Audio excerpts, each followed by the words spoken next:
کیا فجر کی اذان کے بعد سونا مکروہ ہے؟ فجر کی اذان کے بعد تو جائز ہے سونا، بلکہ نبی صلی اللہ علیہ وسلم جب تہجد پڑھا کرتے تھے تو فجر کی اذان کے بعد تھوڑی سی دیر آپ تھوڑا سا آرام کیا کرتے تھے۔ البتہ فجر کی نماز کے بعد سونا یہ ناپسندیدہ عمل ہے، ناجائز یا حرام نہیں ہے، لیکن اسلاف سے اس کی ممانعت منقول ہے کیونکہ یہ برکت کا وقت ہے۔ مجبوری ہو تو ایک الگ بات ہے، بعض لوگوں کی رات کی نیند پوری نہیں ہوتی تو پھر فجر کے بعد سونا پڑتا ہے ان کو، ورنہ تو وہ مر جائیں گے بیچارے، تو مجبوری کے حکام الگ ہیں، لیکن نارملی شریعت میں پسندیدہ کام نہیں ہے کہ فجر کے بعد سوئیں۔ اگر فجر کے بعد سونا اچھا کام ہوتا تو فجر میں اٹھاتی کیوں ہمیں شریعت کہ آپ فجر میں اٹھو؟ شریعت کہتی پڑھے سوتے رہو، جب اٹھ جاؤ تو نماز پڑھ لینا۔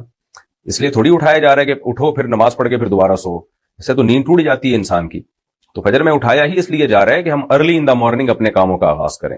صحیح حدیث میں ہے، نبی صلی اللہ علیہ وسلم نے فرمایا بورک لامتی فی بکورہا، اللہ نے میری امت کے لیے صبح کے وقتوں میں، یعنی صبح کا مطلب علی الصباح، صبح کے وقتوں میں برکت رکھی ہے، تو اس لیے کوئی اچھا کام نہیں ہے یہ۔